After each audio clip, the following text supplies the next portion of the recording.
Ya itu wajar. Itu ketika pertama-tama ngomong itu rata-rata masih kakinya ngeledek, tangannya megang mic itu kayak gini, terus ataupun ada keluar keringat dingin, keringat yang harusnya keluarnya buat seminggu besok keluar pada hari itu semua karena kalian saking groginya.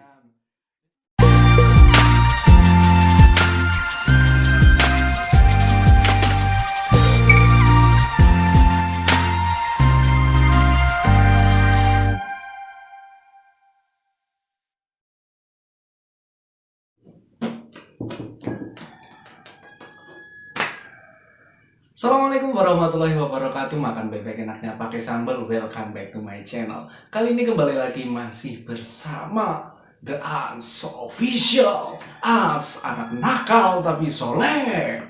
Dan bersama saya Septian Rizky Hidayat, biasa dipanggil Steven. Mohon maaf tadi kebiasaan jadi tukang MC dangdut, jadi seperti itulah ya. Dan video kali ini kenapa saya berbicara tentang tadi agak divariasi seperti itu?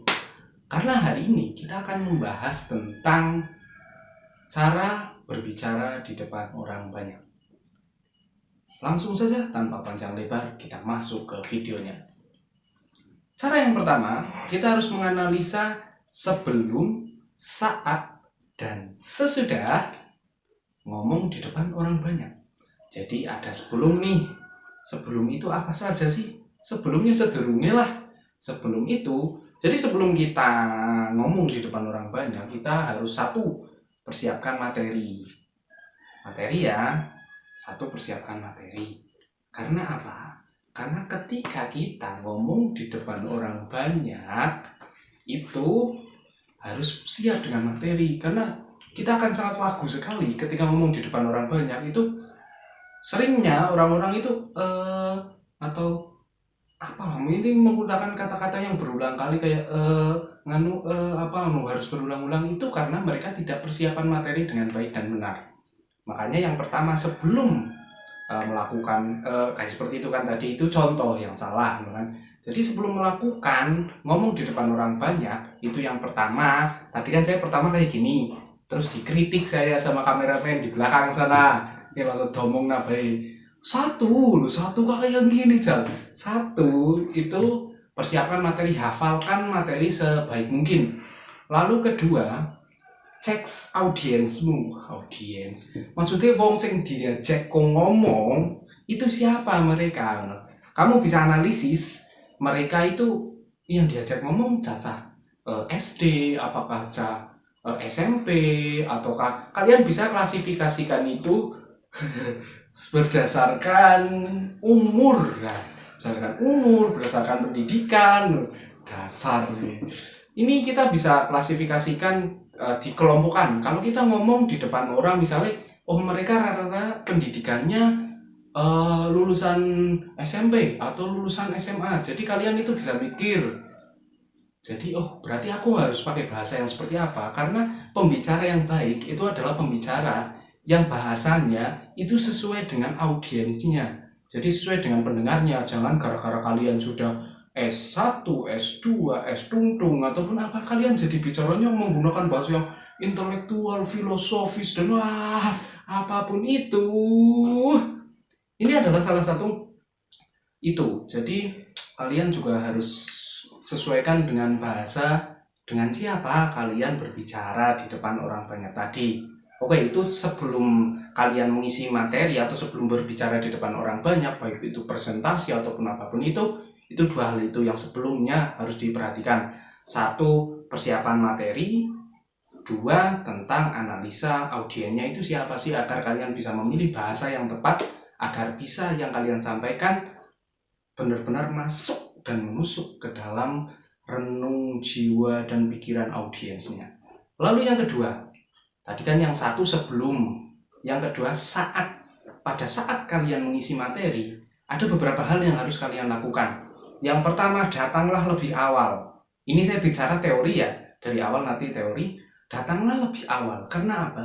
Karena itu adalah untuk melakukan proses adaptation, atau bahasa Jawanya adaptasi ya. Kita harus adaptasi terhadap tempat yang akan kita gunakan untuk ngomong, agar kita itu lebih tenang. Di situ ada teori-teori lain mengatakan bahwa Kalau sampai di situ udah sampai awal terus kita sebelum ngomong harus tarik nafas dulu, tenang. Itu kalian harus punya trik-trik sendiri. Kalian yang lebih paham, kalian melakukan apa sih yang bisa membuat kalian tenang. Jadi ada orang yang misalnya ngelap-ngelap kayak gini, terus mereka bisa tenang, itu nggak apa-apa. Tapi jangan berulang kali ngomong sedikit langsung kayak ngomong sedikit, itu mengganggu. Tapi kalau kalah-kalah, kan, jadi kan jarang. Misalnya dalam waktu ini 6 menit, kayak gininya paling 1 kali apa 2 kali, padahal ya saya keringetan, tapi sekaligus menganu kalian agar itu bisa jadi contoh, bisa kalian tenang, atau kalian tenangnya dengan cara apa ya, misalnya kalian mainan apa, tapi kalian bisa tenang, itu bisa kalian lakukan, kalian yang tahu sendiri tingkat ketenangan kalian itu apa. Lalu yang setelah datang untuk adaptasi, yang kedua itu perhatikan. Iya, ini yang paling penting juga. Kalian harus bisa menatap. Menatap siapa? Menatap audiens. Ini yang akan salah satu tips agar kalian dirongokkan oleh audiens, itu adalah kalian menatap satu persatu. Dari yang mengarep sampai yang dimburi, itu kalian tatap. Jadi kalian ngomong itu sambil natap yang depan, yang tengah, yang buri, dan di situ akan mereka merasa, aku ditatap nih, aku ditatap. Jadi mereka akan memperhatikan apa, jadi dia ketika ditatap itu mereka pendengar itu akan lebih memperhatikan yang berbicara. Jadi itu yang kedua. Lalu yang ketiga ini improve. Kan tadi yang pertama adaptasi dulu sebelum sampai. Yang kedua, ketika menyampaikan materi ditatap.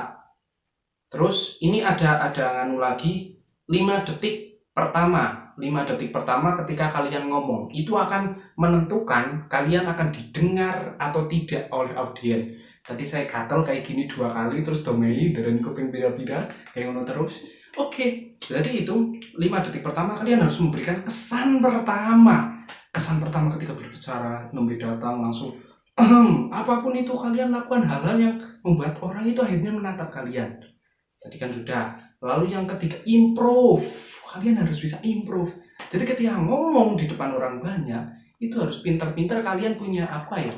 Ice breaking, terus kalian harus komunikatif, kayak punya guyonan-guyonan, celetukan-celetukan kecil agar mereka nggak bosen. Terus kita juga harus komunikatif, kan tidak hanya satu orang ngomong terus kadang kan kita tidak menatap audiens terus ngomong terus ya kan kita tatap audiensnya itu sibuk apa tidak.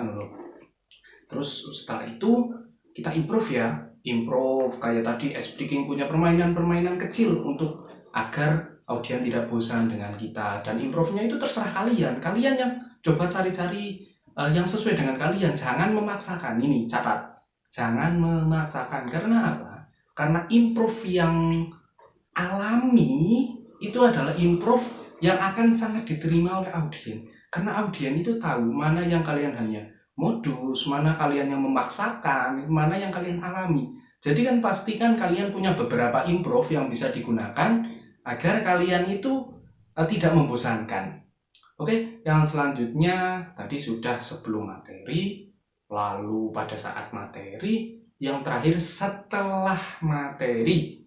Dan setelah materi, ini penting. Kenapa? Karena kalian harus mengevaluasi. Syukur-syukur kalian bisa tanya ke audiens kalian, itu bisa nggak masalah untuk pengembangan diri kalian, nggak masalah.